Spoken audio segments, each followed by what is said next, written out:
Hello दोस्तों, स्वागत आप सभी का आपका अपने चैनल बेसिक नॉलेज में। तो कैसे हो आप सब? आशा करता हूं सब मस्त है, स्वस्थ है और पढ़ाई बहुत ही जबरदस्त तरीके से कर रहे हैं। जी हाँ, आज आप लोग लेकर आए हैं सब्जेक्टिव प्रश्न। जी हाँ, जो आप लोग थोड़ा कम करते हो लेकिन आपके एग्जाम के लिए बहुत ज्यादा महत्वपूर्ण है, क्योंकि सब्जेक्टिव से 50 नंबर के प्रश्न आप लोगों की परीक्षा में पूछे जाएंगे। तो ऑब्जेक्टिव तो मात्र 30 रहेगा, बट 50 नंबर का सब्जेक्टिव भी रहेगा, जो इस वीडियो में हम बात करने वाले हैं। चलिए फटाफट से देखते हैं, हर एक चीज को समझा देंगे। बता दूं, नोटिस कर लीजिए या फॉर योर इन्फॉर्मेशन कि इस वीडियो को देखने के बाद इस ऐसा क्वेश्चन आपको दोबारा कभी नहीं देखना पड़ेगा, क्योंकि भैया सीधा यहां घुसने वाला है। चलिए फटाफट से वीडियो की शुरुआत करते हैं। अगर हम लोग पहली बार आए चैनल पर, सब्सक्राइब जरूर कर लीजिएगा। और आगे लाइव क्लासेस शानदार तरह से चल रही है पर डे। पीडब्ल्यू जैकबोर्ड पर डिस्क्रिप्शन लिंक दिया गया है, जल्दी से जुड़िए और लाइव क्लास कीजिए, धुआं धुआं कीजिए, ठीक है। चलिए किस प्रकार से प्रश्न रहेगा आप लोगों का, उस पेपर को मैं आप दिखाता हूं किस प्रकार से प्रश्न आपके परीक्षा में आएंगे और ऐसा प्रश्न लाते हैं आप लोगों के सामने। तो सबसे पहला प्रश्न क्या, देखिए बिल्कुल इसी प्रकार से आपका प्रश्न पूछेगा। इस वीडियो में दोस्तों मैं आप लोगों का बात करने वाला हूं अति लघु और लघु और दीर्घ उत्तरीय, उसके बाद देखेंगे, ठीक है। तो देखिए, ओम के नियम के आधार पर विभवांतर तथा विद्युत धारा के में संबंध लिखिए। 1 एम्पियर को परिभाषित कीजिए। यानी हमको यहां पर सिंपल सा ओम को परिभाषित करना है। ओम का नियम क्या है और आपका एम्पियर से आप क्या समझते हैं, 1 एम्पियर का क्या अर्थ है। तो देखो, ओम के नियम के अनुसार क्या होता है, चालक के सिरों के बीच का विभवांतर यानी जो वोल्टेज होता है, जो पोटेंशियल डिफरेंस होता है, उसमें प्रवाहित विद्युत धारा के समानुपाती होता है। जैसे मान लो कोई एक तार है, पतला सा समझ लो, इसमें इसके क्या बोल रहा है, चालक के सिरों के बीच के अंदर, मतलब ये एक सिरा हो गया, ये दूसरा सिरा हो गया, इसमें जितना वोल्टेज है भैया, ये जरूर कनेक्ट हुआ किसी ना किसी बैटरी से, कनेक्ट ही होगा ये, है ना। जितना वोल्टेज, मान लो भी वोल्टेज जा रहा है ये सिरा में, विभवांतर इसमें प्रवाहित धारा के समानुपाती होता है। अर्थात जितना वोल्टेज जा रहा है उतना धारा जाएगा। उस प्रकार से अगर वोल्टेज को हम बढ़ाएंगे, अगर विभवांतर को बढ़ाएंगे तो धारा को बढ़ेगा। इसी का अर्थ होता है समानुपाती, यानी एक चीज के बढ़ने से दूसरा चीज बढ़ जाती है। तो क्या है ओम का नियम, तो नियत ताप पर, है ना। ओम के नियम के अनुसार किसी चालक में क्या, नियत ताप पर किसी चालक में प्रवाहित होने वाली विद्युत धारा, है ना, उसके विभवांतर के समानुपाती होती है। बस सिंपल से बात कह सकते हो, ये विभवांतर उसमें प्रवाहित विद्युत धारा के समानुपाती होती है। और इसका फॉर्मूला होता है V equal to I R. अब आपको बोला है कि 1 एम्पियर से आप क्या समझते हो, 1 एम्पियर। अच्छा, एम्पियर किसका मात्रक होता है, बोलो विद्युत धारा का, है ना। यानी आई का वैल्यू 1 कब होगा, जब आई फॉर्मूला क्या होता है, क्यू बाई टी, यानी जब क्यू का भी वैल्यू 1 हो जाएगा, टी का वैल्यू 1 हो जाएगा। यानी कह सकते हैं जब किसी चालक से 1 सेकंड में, टाइम कितना होना चाहिए, 1 सेकंड ना, तो जब किसी चालक में 1 सेकंड में 1 कूलम आवेश विद्युत धारा प्रवाहित होती है, जब किसी चालक में 1 सेकंड में, क्यों, क्योंकि आई इक्वल टू होता है क्यू बाई टी। 1 सेकंड में 1 कूलम यानी 1/1 होगा, तभी तो भैया आई का वैल्यू 1 आएगा ना। तो 1 सेकंड में 1 कूलम आवेश प्रवाहित होता है, तो इसे हम लोग क्या कहते हैं, 1 एम्पियर विद्युत धारा कहते हैं। हो गया ना। तो बिल्कुल इसी प्रकार समझना है आप लोगों को। चलिए आगे बढ़ते हैं, देखते हैं अगला क्वेश्चन। किसी चालक की लंबाई में परिवर्तन के साथ उसके प्रतिरोध प्रतिरोध और प्रतिरोधकता पर क्या प्रभाव पड़ता है।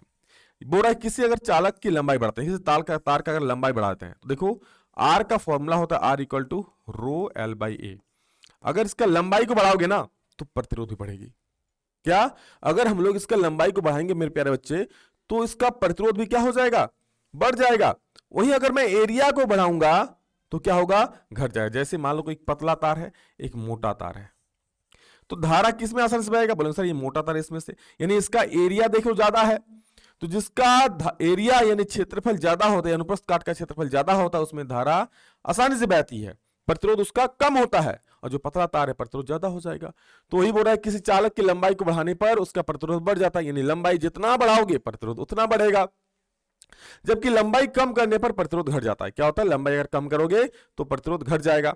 और किसी एरिया वाला कॉन्सेप्ट नहीं है, लेकिन लंबाई वाला समझ गए ना कि भैया जितना एल को बढ़ाएंगे उतना आर का वैल्यू क्या हो जाएगा, बढ़ जाएगा। जितना एल का वैल्यू बढ़ाएंगे उतना आर का वैल्यू बढ़ेगा। अब जो है इसका किस चालक की प्रतिरोधकता उसकी लंबाई पर निर्भर नहीं करती, यानी आर इक्वल जो फॉर्मूला लगाया ना रो एल बाई ए, तो ये रो एल पर डिपेंड नहीं करता है ना। यानी देखो अब रो मतलब क्या होता है, पदार्थ की प्रकृति कि तार किस चीज की बनी हुई है। भैया एल्युमिनियम की बनी है, तांबे की बनी है, तो सोचो अगर एल्युमिनियम का तार है, पहले जितना लंबा था उसको काट के मैंने आधा कर दिया, तो क्या इसका प्रतिरोधकता घट जाएगा, नहीं भैया, इसका जितना होगा उतना इसका होगा, उतना इसका होगा। समझ गए? तो प्रतिरोधकता लंबाई पर डिपेंड नहीं करता, वो डिपेंड करता है किस चीज का बना है वो तार। अमलगम किसे कहते हैं? तो जब क्या बोल रहा है, ऐसा मिश्र धातु जिसमें एक धातु पारद अर्थात पारा होता है उसे हम लोग क्या बोलते हैं? अमलगम। याद रखिएगा, अमलगम मतलब ऐसा मिश्र धातु होता है ना जिसमें ना एक धातु क्या होता है बेटा? पारा होता है। क्या होता है? पारा। एक धातु पारा होती है तो हम क्या बोलते हैं? अमलगम बोलते हैं। क्लियर है? एथीन का आणविक सूत्र C2H4 है। ये एथीन का बोला है सूत्र। आप लोग कमेंट में बोलो इथाइन का सूत्र क्या होता है। आप लोग बोलो कमेंट में एथाइन का सूत्र क्या होता है। एथाइन का सूत्र क्या होता है? कमेंट में सारे बच्चे बोलेंगे फटाफट से। अब तो इसमें सवाल क्या पूछा है कि एथीन का जो सूत्र है वो इतना हो गया। इनमें कौन कौन से सहसंयोजी आबंध होते हैं? तो भैया हम इस प्रकार से इथीन है तो डबल बॉन्ड हो जाएगा और क्या हो जाएगा? हाइड्रोजन हो जाएगा 4 ठो, है ना। तो क्या आबंध हुआ? तो हम देख सकते हैं इसमें कार्बन और हाइड्रोजन के बीच में सिंगल बॉन्ड है और कार्बन कार्बन के बीच में डबल बॉन्ड है। तो ये लिखा हुआ है कि इसमें दो कार्बन परमाणुओं के बीच द्विआबंध यानी डबल बॉन्ड है। भैया दो कार्बन परमाणुओं के बीच द्विआबंध और कार्बन और हाइड्रोजन परमाणु के बीच क्या है? सिंगल आबंध है, एकल आबंध है। और कार्बन और हाइड्रोजन परमाणु के बीच एकल आबंध है। भैया यही आबंध की प्रकृति है इसमें, और क्या है? जीवों में पाई जाने वाली विभिन्नता का क्या लाभ है? यानी जो विभिन्न जीवों में जो अंतर पाया जाता है, जो डिफरेंसेस पाया जाता है, क्या लाभ है? देखो बकरी घास खाती है, शेर मांसाहारी है ना। वही आपका बहुत सारे कीड़े भी घास खा जाते हैं। तो विभिन्न अंतर है जीवों में। तो देखो जैव विविधता मतलब क्या? जीवों में जो अंतर है। जैव विविधता परितंत्र को स्थिरता प्रदान करती है। यानी जैव विविधता अगर नहीं होगा, जीवों में अंतर नहीं होगा, तो सोचो आज ही पारिस्थितिक तंत्र निर्माण हो पाता क्या? हाँ, घास फूस नहीं होता, मान लो कोई शाकाहारी बकरी कोई भी नहीं होता तो कितना घास बढ़ जाता। घास फूस नहीं होता भैया भैया वो जो शाकाहारी जीव है बकरी गाय क्या खाती? तो अंतर तो जरूरी है। तो जैव विविधता यानी जीवों में जो अंतर है पारिस्थितिक को स्थिरता प्रदान कर पारिस्थितिक संतुलन को बरकरार रखती है। पौधे तथा जंतु एक दूसरे से खाद्य श्रृंखला तथा खाद्य जाल द्वारा जुड़े होते हैं। पौधे तथा जंतु, पौधे को खाया बकरी, बकरी खा गया शेर, है ना। यानी पौधे और जंतु क्या एक दूसरे से खाद्य श्रृंखला द्वारा जुड़े होते हैं, है ना। एक प्रजाति की विलुप्ति दूसरे के जीवन के प्रभावित करता है। अगर एक कोई प्रजाति विलुप्त हो गया, सोचो घास खाने वाले जितने भी शाकाहारी जीव वो खत्म हो जाए तो घासों का तो औकात बढ़ जाएगा ना भैया, बहुत लंबे लंबे हो जाएंगे। और जितने भी मांसाहारी जीव है जो बकरी, मेमना, भेड़, भेड़ी ये सब खा के रहता था, वो लोग बचे हैं क्या? तो अगर कोई एक प्रजाति पूरा विलुप्त हो जाता है तो भैया ये तहस नहस हो जाएगा दुनिया। समझ लो, मतलब परिस्थिति का संतुलन ही बिगड़ जाएगा। समझ में आया? चलो ये बेटा आपका 6 नंबर ना, ये आपका सिलेबस में नहीं है तो इसको मैं अभी नहीं बताऊंगा। 7 नंबर देखो क्या बोला, आप अपने व्यवहार का एक उदाहरण दे जो यह बताते हैं कि आप पर्यावरण मित्र हैं। यानी आप अपना एक ऐसा आदत बताइए, मेरे लिखा हुआ मत बताइएगा, अगर आपका आदत है तभी बताइएगा। क्या देखिए मेरा, आप अपना आदत बताइए जो जिससे लगेगा कि भैया आप पर्यावरण के मित्र हैं। तो देखिए क्या है, मैं बाजार जाते समय खुद का थैला ले जाता हूँ। बिल्कुल सही बात है भैया, मैं तो खुद का थैला ले जाता हूँ। आप लोग ले जाते हो? नहीं तो बहुत सारे लोग क्या करते हैं, लड़का लोग चल जाएंगे जो ऐसे फिरते फिरते घूमते, चलो हटिया जा रहे हैं, प्लास्टिक में उठा के सामान ले आएंगे। क्यों? क्योंकि उसे शर्म लगता है भैया, झोला ढोएंगे क्या, है ना। तो अब प्लास्टिक लाओगे तो भैया प्लास्टिक आपको पता है कभी सड़ेगा गलेगा नहीं, सड़ेगा हटेगा नहीं। तो ये बोल रहा है कि यहाँ पर आप पर्यावरण के मित्र हो, इसको दिखाइए। तो मैं बाजार जाते समय खुद का थैला ले जाता हूँ और प्लास्टिक के प्रयोग कम से कम करता हूँ। अगर प्लास्टिक का प्रयोग कम से कम करता हूँ, जहां जरूरत नहीं वक्त नहीं करता हूँ। सब चीज में प्लास्टिक नहीं मांग लेता दुकानदार से, है ना। प्लास्टिक एक अजैव निम्नकरणीय पदार्थ है। प्लास्टिक क्या है? एक अजैव निम्नकरणीय, यानी उसमें जीवन नहीं है और वो मिट्टी में भी नहीं मिलेगा, है ना। इसका विघटन नहीं होता है, ये टूटता नहीं है, मिट्टी में नहीं मिलता है और ये पर्यावरण को नुकसान पहुंचाता है। क्या करता है बेटा? जो प्लास्टिक है ना, ये पर्यावरण को क्या करता है? नुकसान पहुंचाता है। आई बात समझ में? क्योंकि प्लास्टिक कभी खत्म ही नहीं होगा तो नुकसान नहीं पहुंचाएगा भाई। हाँ, आगे देखो, चालक का प्रतिरोध को परिभाषित करें। चालक का प्रतिरोध किस कारक पर निर्भर करता है? यानी चालक का प्रतिरोध किसे कहते हैं? यानी सिंपल सा प्रतिरोध किसे कहते हैं? तो देखो, किसी चालक के सिरों पर लगाया गया विभवांतर, क्या बोला कि किसी चालक के सिरों पर लगाया गया विभवांतर तथा उसमें प्रवाहित धारा के अनुपात को उस चालक का प्रतिरोध कहते हैं। प्रतिरोध क्या बोल रहा है? आर इक्वल टू उस चालक में प्रवाहित विभवांतर और उसमें प्रवाहित धारा के अंतर को। तो किसी चालक के सिरों पर लगाया गया विभवांतर, जितना भी वोल्टेज जा रहा है, और उसमें प्रवाहित धारा के अनुपात को, यानी धारा के जो अनुपात कर रहे हैं, बटा कर रहे हैं, तो क्या मिलता है हमें? इसे ही चालक का प्रतिरोध कहते हैं। अब बोला ये किस पर निर्भर करता है, तो चालक का प्रतिरोध ना सबसे पहले चालक की लंबाई, अनुप्रस्थ काट का क्षेत्रफल पर और चालक के पदार्थ की प्रकृति पर। अगर आपको ये सब याद नहीं होता, आप सिंपल ये याद रखिए, R equal to rho L by ए।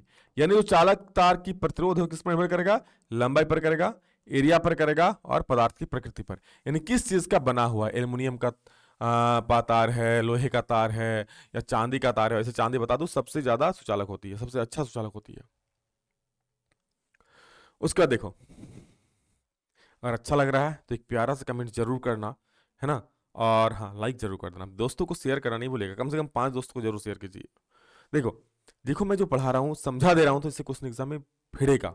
जो समझा रहा हूँ, जो पढ़ा रहा हूँ, इससे संयोजन एवं प्रतिस्थापन अभिक्रिया से आप क्या समझते हैं, प्रत्येक का एक उदाहरण दें। संयोजन अभिक्रिया तो सब लोग जानते हैं भैया, ऐसी अभिक्रिया जिसमें 2 या 2 से अधिक पदार्थ मिलकर, क्या बोल रहा है, ऐसी अभिक्रिया जिसमें 2 या 2 से अधिक पदार्थ मिलकर एक नए पदार्थ का निर्माण करता है, उसे संयोजन अभिक्रिया कहता है। जैसे देख लो CaO हो गया, H2O हो गया, 2 चीज है, यह अभिक्रिया कर रहा है और बना दे रहा है बुझा हुआ चूना, यानी CaOH होल ट्वाइस।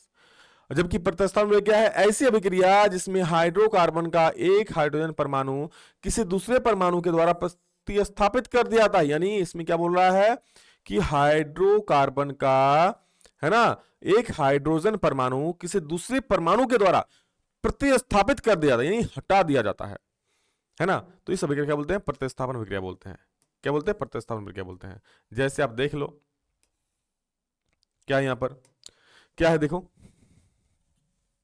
क्या बोल रहा है ना, जैसे CH4 प्लस Cl2, यहां पर ये Cl2 के द्वारा तो H को हटाया जाएगा। अब यहां से एक H हटा दिया, अब यहां दे रहे हैं क्या, सूरज का प्रकाश दे रहे हैं बेटा, है ना। एक H यहां से हट गया, CH3 हो गया, CH3 और ये देखो Cl, और एक Cl और ये एक H मिलाकर बन गया HCl गैस। आई बात समझ में। तो ये चीज हुआ आपका प्रतिस्थापन प्रक्रिया, यानी भैया हाइड्रोजन हट गया अपनी जगह से, हाइड्रोजन क्या होगी, प्रतिस्थापित हो गई, है ना, दूसरी जगह चली गई। किसके पास चली गई, Cl के पास, HCl बना लिया। खाद्य जाल क्या है, एक उदाहरण देकर समझाइए। तो देखिए, पारिस्थितिक तंत्र में विभिन्न खाद्य श्रृंखला मिलकर एक खाद्य जाल का निर्माण करती है, जिसमें खाद्य जाल, जैसे खाद्य जाल कहते हैं, जैसे घास।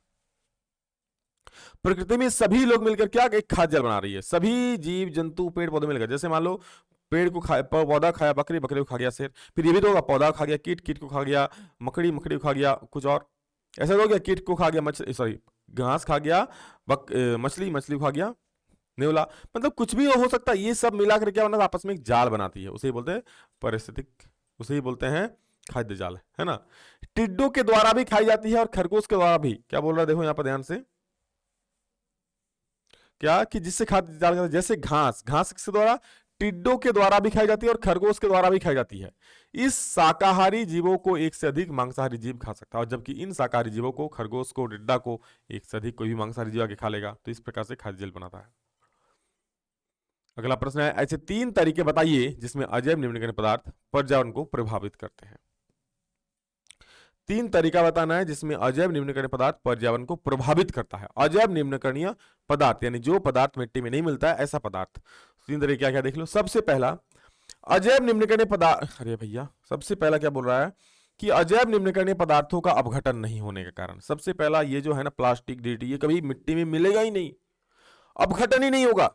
जब अपघटन नहीं होगा बेटा, तो फिर कहां से कोई चीज यहाँ पर, मतलब क्या बोल रहे हैं, पर्यावरण के हित ऐसी हो पाएगा नहीं ना भाई। प्लास्टिक कभी खत्म नहीं होता है। इनमें, इनको जलाने पर वायु प्रदूषण होता है। प्लास्टिक को जलाओगे तो क्या होगा भैया, हानिकारक गैस निकलेगा, वायु प्रदूषित होगा। यह खाद्य श्रृंखला में मिलकर हमें क्षति पहुंचाते हैं, है ना। ये खाद्य श्रृंखला मिलकर और क्या करता है, हमें क्षति पहुंचाता है। आई बात समझ में। चलो, तो ये था दोस्तों, आप लोग कुछ सब्जेक्टिव क्वेश्चंस, ऐसे और क्वेश्चंस ले आएंगे, लेकिन उसके लिए वीडियो को ज्यादा से ज्यादा शेयर कर दो, ठीक है। जल्दी दूसरा वीडियो आएगा, तब तक के लिए जय हिंद, वंदे मातरम।